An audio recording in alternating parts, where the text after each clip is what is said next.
Good morning. Happy Mother's Day to all the mothers that would be to. Let me show you what something of my last night was. Is that coming up for us?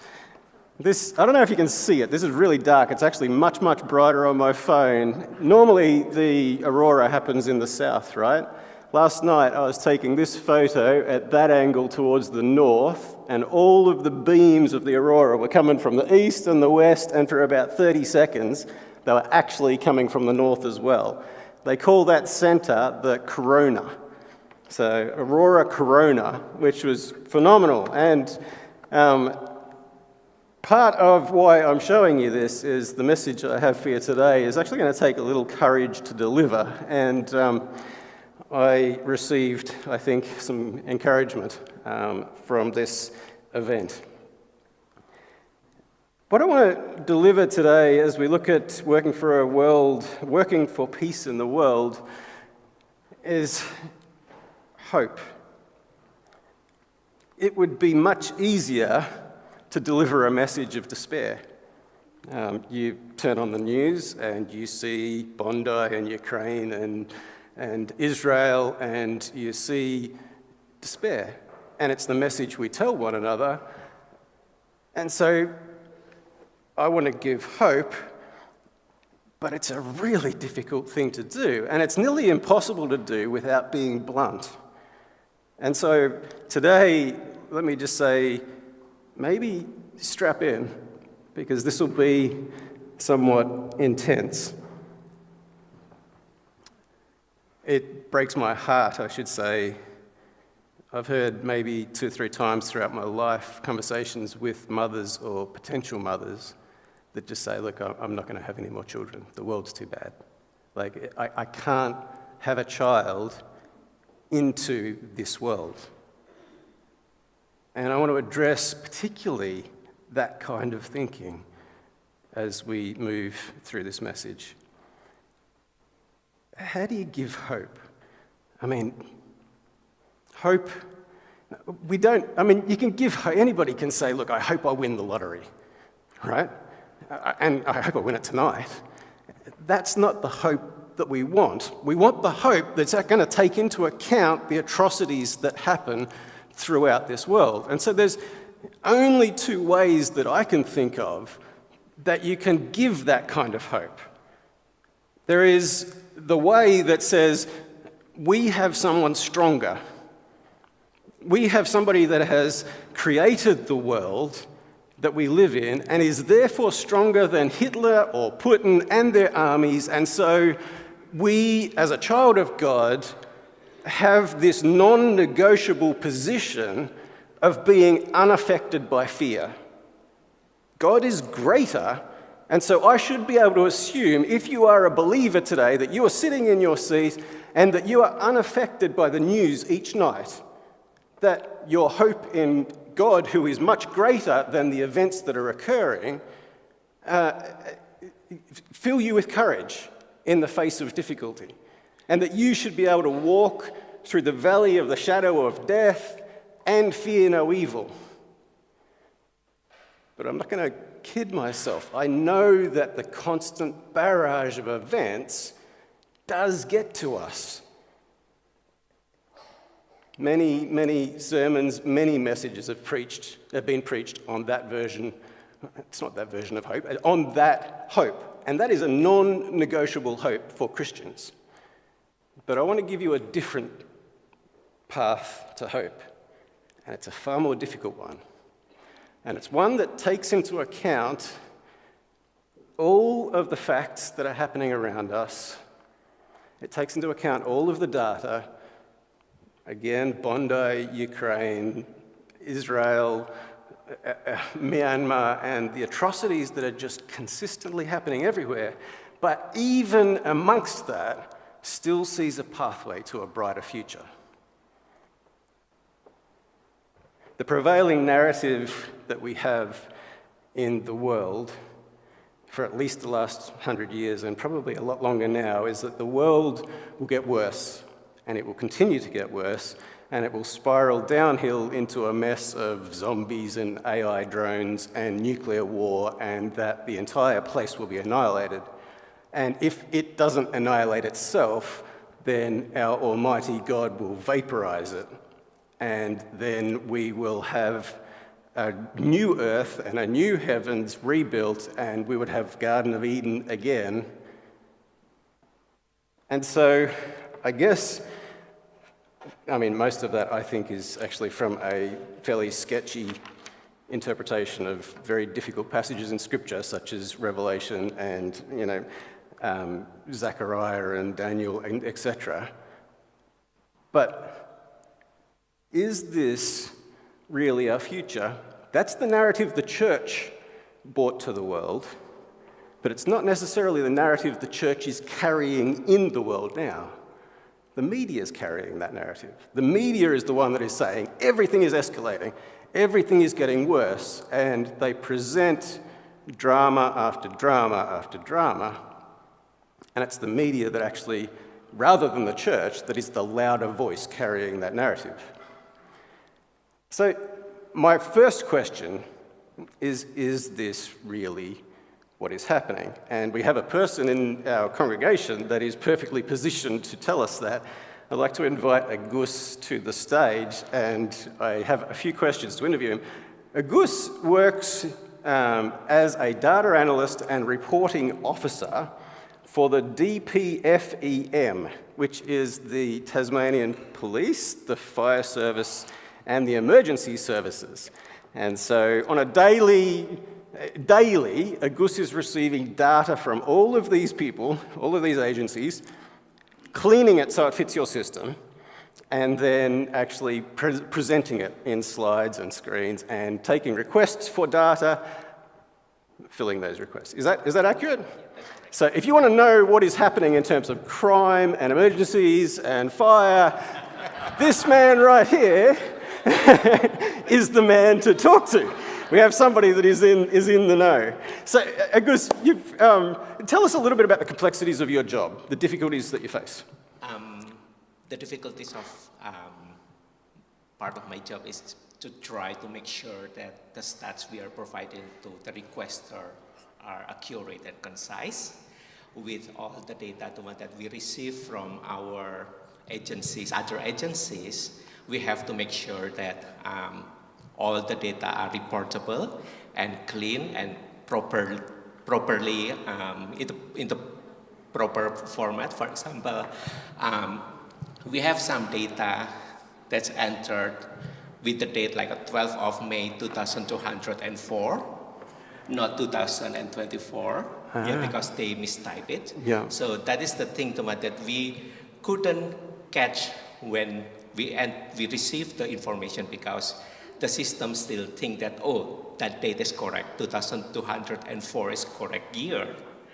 And other than that, we also receive some information or data, the one that is incorrectly placed in our records. For example, if we receive suburb or postcode number, instead of 4-digit number, they just type Tasmania. Right. Like that. So we have to make sure that all those information properly clean before we can process to make sure that the output of our numbers are correct and concise. Brilliant. Yeah. You've got a few charts for us. So let me see if I can get this thing to... There we go. Number one is related to domestic violence. Do you want to speak to this a little? Yes, actually, I don't want to ruin today's Mother's Day with this information, but actually, this one is showing our the dynamic of the information we are receiving. So, by time to time, people ask what is the situation of family violence in Tasmania? And before we can answer that question, usually we ask them back, what actually you want to do with those information? Because we can see here, the family violence, the one that we recorded, divided into two groups. The first one is called family violence incidents. That is the one that involve like a physical assault, or on the we call it family violence, family arguments, which is just an arguing, like swearing and things. So if someone really want to know about family violence incident, then we have to report only the first part of the line. But if they want to see the whole incidents reported to our agency, then we have to report both of them. Great. So that's the thing. If we go to this next chart, I'm not sure if this is working, Ryan, but here we go. We see that family violence is actually increasing from year to year, from last year into this year? Yes. Yeah. So this report basically is just showing the family violence incidents, and we broken it down into districts. So if we see the number of the violence recorded, we can see that the southern district is quite high compared to the western, so almost doubled. But if we basically see the rates of the incident itself, then we can see that actually in south, there are 71 incidents compared to 10,000 of people in the south. So the rate is much lower compared to the one on the west. Yeah. So basically from here, we can see that depending on what information you want to know, we can provide those information in different way. And sometimes people just misinterpret it and see that, oh, southern district is quite high in terms of the family violence. Yes, if we count only the incident, that's true. But if we see the rates, that is not the true situation, the one happened in southern part or southern district of Tasmania. Great. Thank you very much. We don't have a lot of time for speaking with Agus right now, but make sure you catch him because he's fascinating when it comes to data on crime and where Tasmania sits with all of that. Thank you very much, Agus. I appreciate you being willing to come up. All right, so family violence is increasing. I believe sexual abuse is increasing. Burglary actually is increasing if we go to the last 3 or 4 years. And there are quite a few other statistics that are on the rise.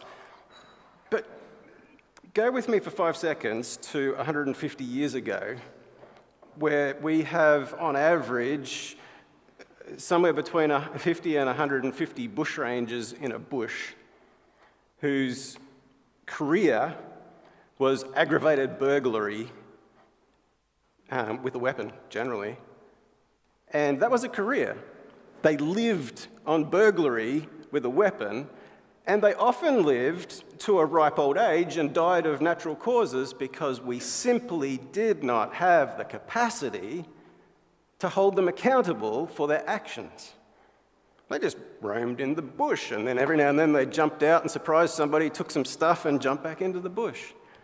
Impossible for us to keep them accountable with the systems that we had at play then. But now, you go down to the middle of the CBD and any kind of highly populated area, and you've got 3 or 5 CCTV cameras pointed at you. Our data collecting is far more capable. Our mandatory reporting systems ensure that we collect the data that needs to be collected. And we have movements such as Me Too that have created a movement of things that people thought were okay in the 1980s. What was sexual abuse? Well, we didn't talk about it. And if it did happen, you certainly wouldn't actually report it because nobody in the reporting agency would actually believe that that thing took place. And so now we have this wonderful thing that is absolutely necessary of being able to see the problem as it exists. If domestic violence exists in a home, we need to know that thing and deal with that thing. It's not okay for somebody to not feel safe in their own home. Not okay. We need to get our eyes on these things and see it clearly and deal with it. All right, let's blow this out to a world stage. Ukraine at the moment, the UN says that 35,000 people have died in this conflict. People that are close to the conflict would say that's ridiculously low, that maybe it's 20 times that number. Maybe the number is actually 500,000 or maybe 600, 700,000. And if we go back in time, we get to World War II. And you have a man, Hitler, with a genuine attempt at creating a global empire. That's what he wanted to do. And so he stormed the world with his blitzkrieg, or as much of the world as he could.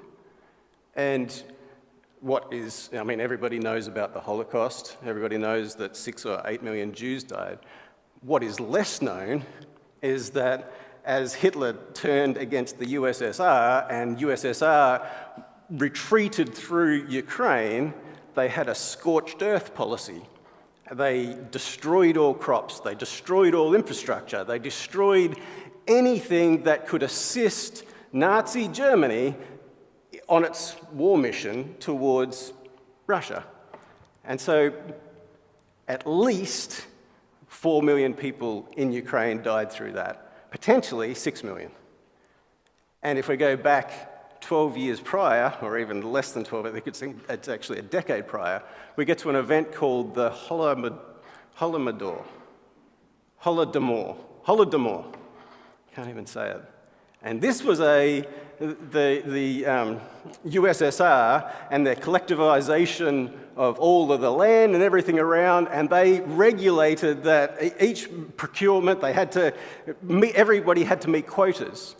And Ukraine had a beautiful year one year, and so their quotas were all met, and they were having a bumper crop. And then the following year, it was a famine. Quotas didn't change, regulation didn't change. At least 3.9 million Ukrainians died as a result of that regulation. We know about the Holocaust. What we don't know is, often, is not highlighted, that Stalin probably killed 10 to 12 million Ukrainians across those two events. Isn't that nuts? And the first time, he did it through regulation, and there was a little bit of pressure on the world, don't do it, don't do it. The second time, Nazi Germany is going across the world, and it's just like, do whatever the hell you need to do to stop it. So he's got no holds barred, do whatever you need to do to stop Germany from advancing in that context.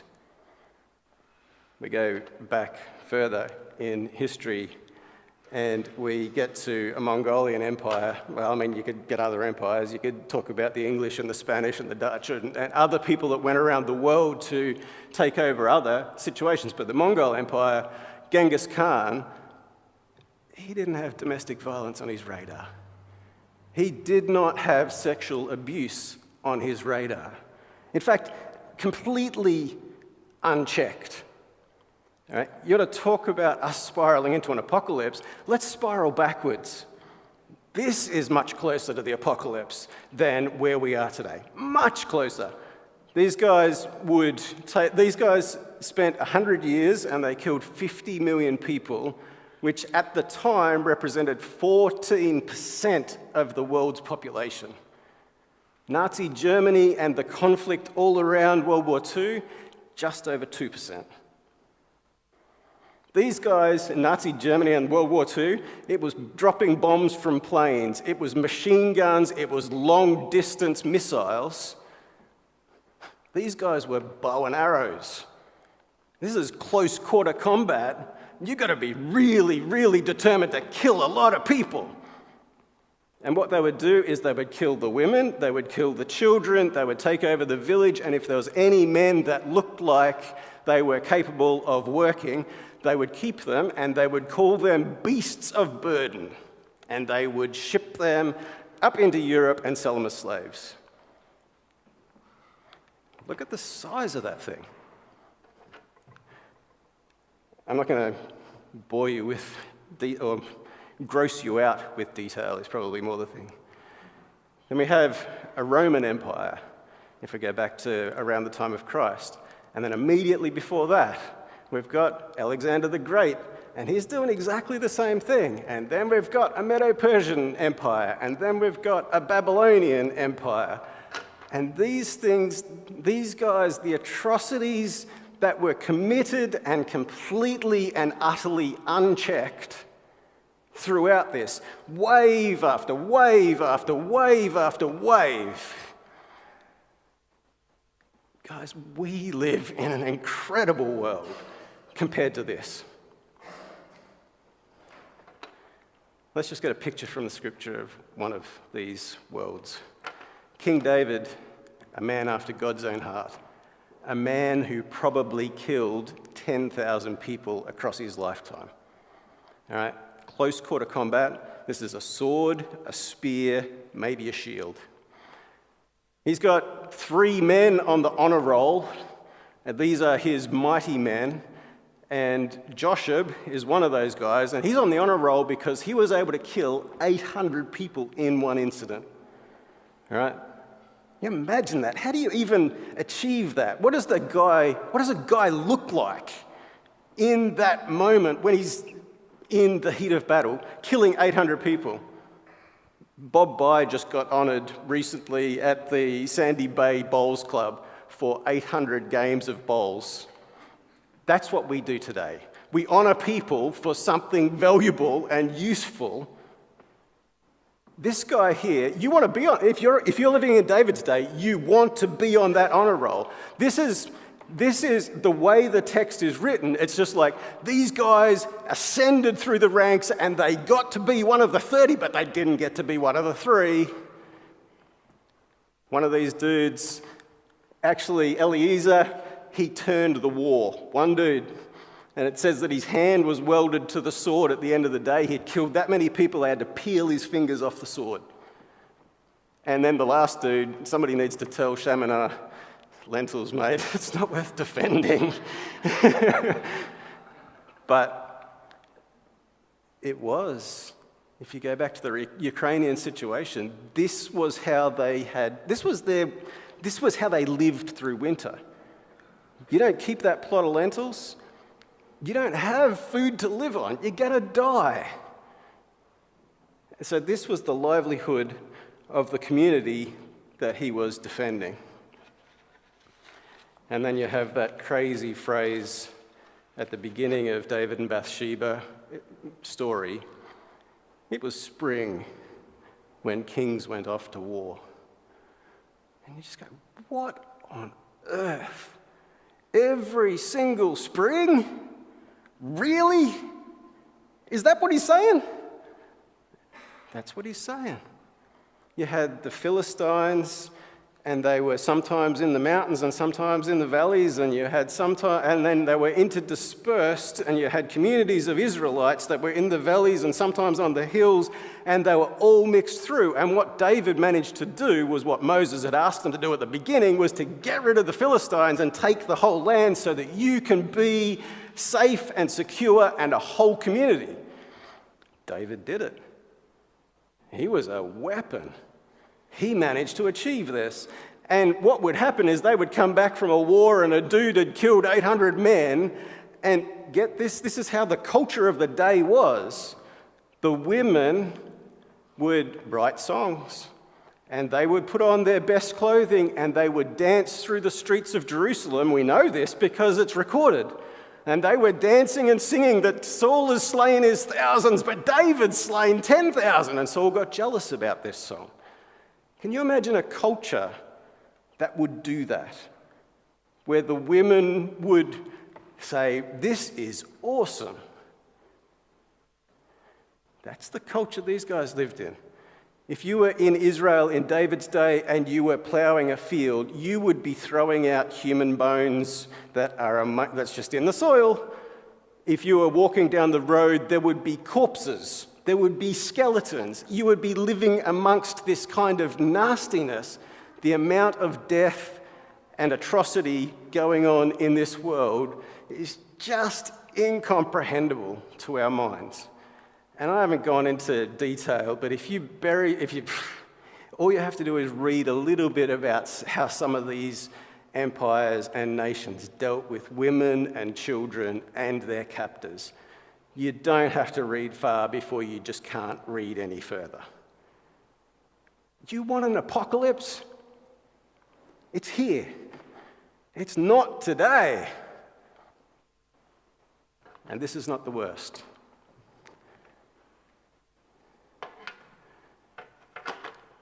Get our heads around a little bit more of what Moses was saying. So, domestic violence is an issue. It's, over the last couple of years, our data says it's increasing. If we look back into Moses' day, what does domestic violence look like? Well, slaves were a core part of the families, and this is how Moses tells you, this is the regulation around slavery. If you have a slave and you strike him and he or she dies, you need to be held accountable. But if you beat that slave to within an inch of their life and they live for a day or two and then die, that's okay. Don't stress. It's your money. It's your money. She's yours to do whatever the hell you want to, as long as you don't just kill them outright. This nation was a beacon of light to the world. This type of regulation was unprecedented in its day. Right? This regulation, by the way, comes exactly one chapter after the beautiful 10 Commandments that we, love the Lord your God, don't have any idols, do not swear, obey the Sabbath. As long as your slave lives 2 days after you've beaten him to within an inch of his life, you're okay. That's the world that we're living in. It's nuts. These guys are a beacon of light. And then look at this. This is true apocalypse. All right? And this is right back at the beginning of the scriptures. Garden of Eden, Cain kills Abel, and then Lamech kills a few people, and then you have a number of generations, and you get down to this phrase. The Lord said that saw that the wickedness of man was great in the earth, and that every intention of the thoughts of his heart was only evil continually. Can you imagine what that looks like? Unchecked. That is enough. So what am I saying?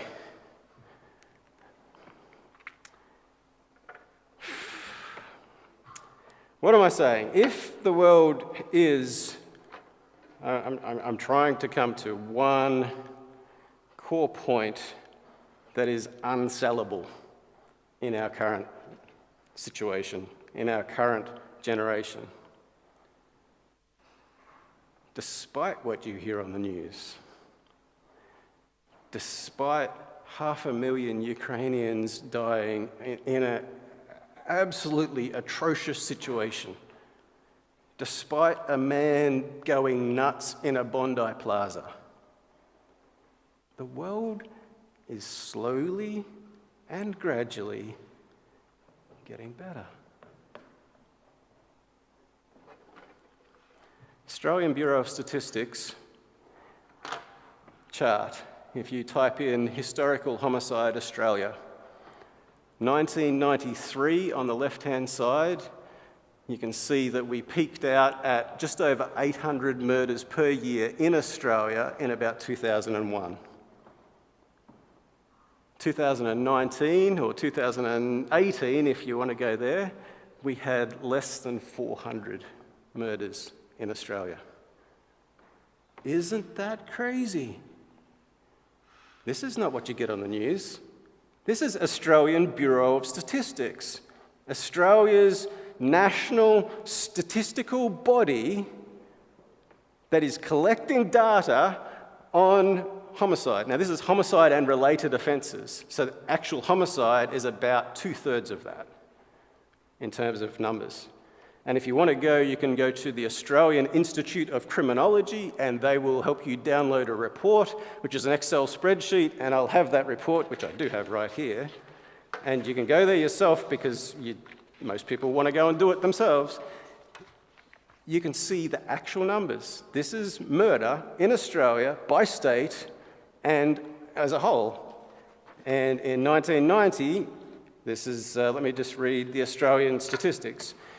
307 in 1990, and I'm just going to read line after line through to 2023. 307, 324, 313, 333, 323, 327, 303, 299, 300, 328, 305, 310, 350, 299, 289, 247, 283, 253, all the way down to the last few numbers, which are 217, 218, 232. Homicide is decreasing in Australia. Australian Institute of Criminology, Australian Bureau of Statistics. If we have two bodies that are going to tell us what is actually happening in our country, my suggestion is we go here. This is our national bodies that are actually, what are they? Australia's National Research and Knowledge Centre on Crime and Justice is the Australian Institute of Criminology, and Australian Bureau of Statistics. We are Australia's national statistical agency and official source of independent, reliable information. I'm going to leave those things out on the table for you to browse later. But my suggestion, strong suggestion, is that you do your own research and use very reliable sources. Australian Institute of Criminology Director. Homicide levels, this is a quote, homicide levels are a good indicator of levels of violence generally. And as there is no increase in the rate of homicide, it follows that trends in non-lethal violence are commensurate. Isn't that interesting?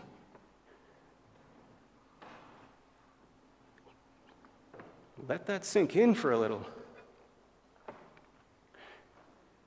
No, I won't go there.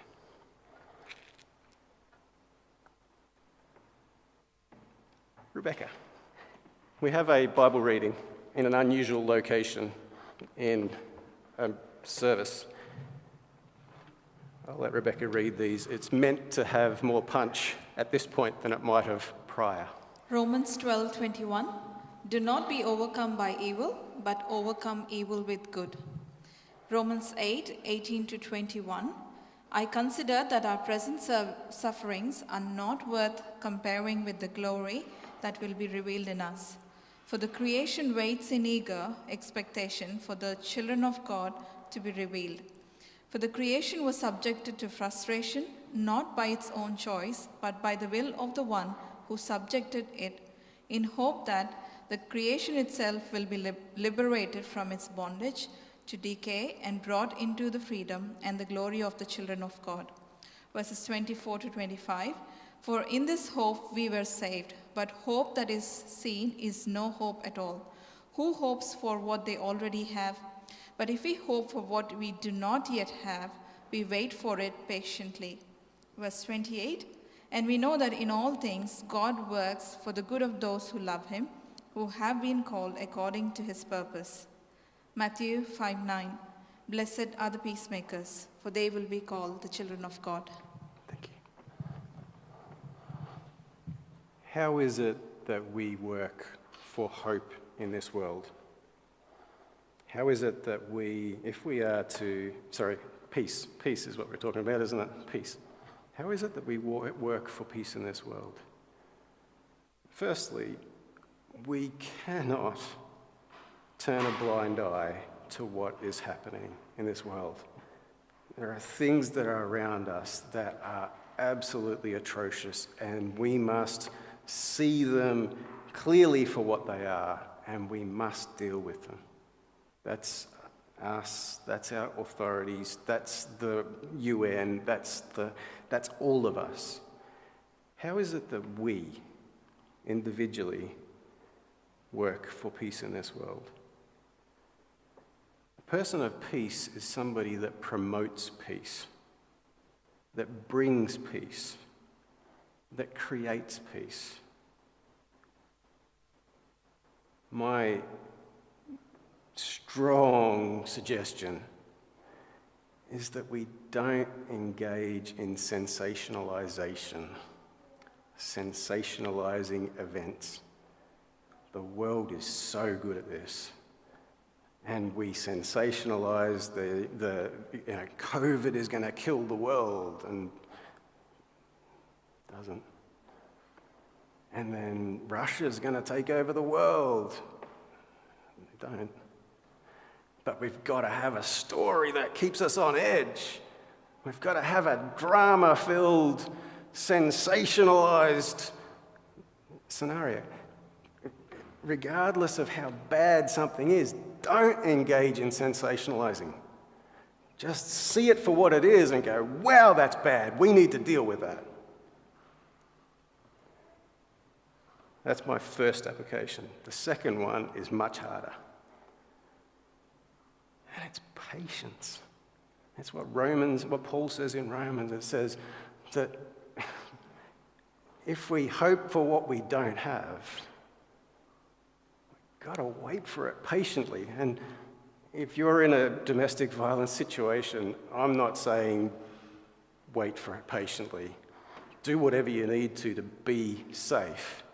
If you're in a situation where your country is under attack by another, then do whatever you need to do to stop that thing or be safe. But what do we do generally? We've got to be patient. It's happening slowly, but it's happening. Peace in this world? Is it possible? Is it going to happen? Is it the future? I'm not saying anything with definite certainty, but I'm saying if we look at history, we ought to have hope. And I think this is what God is doing in this world, is that He is actually helping humans live together, love one another. How is it? I'm going to ramble just for 2 seconds. We have maybe 15 or 20 ethnicities here in this room. There is no other period in history where that would be, where we could sit here at peace with one another with so many cultures at play. Like, you go back to David's day and you see somebody from another culture, you better kill them before they kill you. Maybe not quite as bad as that, but not far off. All right. The evidence is all around us. You can walk down through the street of Hobart passing hundreds and hundreds of people that you do not know. And you know with near certainty that you'll be safe on that journey. There's not a lot of other times in history when that would have been the case. Evidence is around us. We, at least, let me leave you with this one final application. Keep your skepticism, all right? You ought to be skeptical right now, and think it through. Do some research. Allow that to guide you. But go to solid sources for your data. Go for solid sources for wherever it is that you're going to see what trajectory the world is on. I'll finish there. Thanks, Kelvin. And thank you all for your questions. And I'm going to tell you right up front, I'm not going to be able to ask them all because there are so many. But, just ask the easy ones, right? Only the easy ones. Sure, that's what I'll tell him. I'm just going to ask the easy questions. All right. In that spirit, and this question actually comes from someone from our online audience. So I just wanted to acknowledge that. That's great. humanity as a whole seems to be becoming more humane, but is society becoming more godly or not? Where is God in a society that is becoming good but less holy? Wow. There is a whole nother sermon in that question.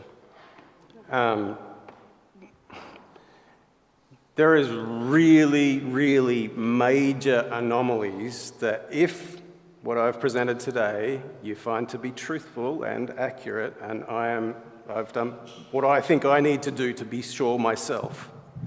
You need to do whatever you need to do to be sure, or not. If that is true, I don't know whether I want to say it, but Matt, the greatest anomaly that I have in my head right now is that if we go back to this chart, can we put it back up, Ryan? The Australian Bureau of Statistics, you see that chart, and the murder rate, homicide rate declining. The churches are declining at that same rate-ish. How is that possible? Isn't the church meant to be the thing that would bring peace and bring security and bring safety? The church is declining at the same rate as that thing. Correct. Yep. It's crazy. And it's an anomaly, and there's a whole message there that needs to be dealt with. I don't think we can answer that question properly. It's a brilliant question. Whoever asked it, love it, but I don't think we can answer it properly right now with the time we have. Here's a question that came in the early part of your message. So you might have already answered it for this person, but I think it's something worth addressing.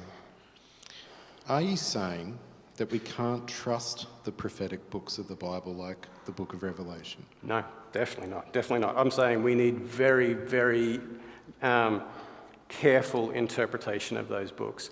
There are many books whose interpretation becomes very, very subjective by a range of people, and often our classical interpretations of those books are not necessarily as accurate as they might first seem. We often believe in interpretation of the book because it's widely recognized. It becomes classical theology. Whereas I'm suggesting that there are better interpretations of those books. I think it's a good answer. I know, speaking for myself, one of the things that I learned when I was in Bible college was to be much less certain of how I interpreted prophetic stuff in Scripture. One of the key things here, I think, is we often take the text the prophet writes or a person writes in Scripture and we add our interpretation to it. Yes. We have to let the author of the text interpret their own text. And we've got to get back inside John's head as we interpret Revelation. Why is he writing it? Who is he writing it to? What is his ministry intent in writing that book? What is his purpose for writing that book? Once we understand those things, we can understand the book. We don't understand those things, our interpretations are sketchy as anything. Yep. One last question. Something like domestic violence needs to be dealt with, but how do we do that? How do we deal with things that happen in secret and behind closed doors as a society? Again, as a society, I think what we are doing is, maybe we're not doing enough, but we are certainly on the right trajectory. That we need to be getting the data, we need to be seeing the problem. Those stats need to increase to whatever level is the actual level, instead of people staying at home and staying in that domestic violence situation and not reporting it. There needs to be safe and secure reporting methods so that we can see what the problem is, and then, look, I'm not the authority on how to deal with that. There's so many other people that are better placed to answer that question than I am. But step one, we need to see the accurate data, the accurate situation. Yeah. Well answered. Thank you, Kelvin. Cheers. We have a good God. We have a wonderful God, and I'd like to invite you to join us in praising him together as we sing the goodness of God.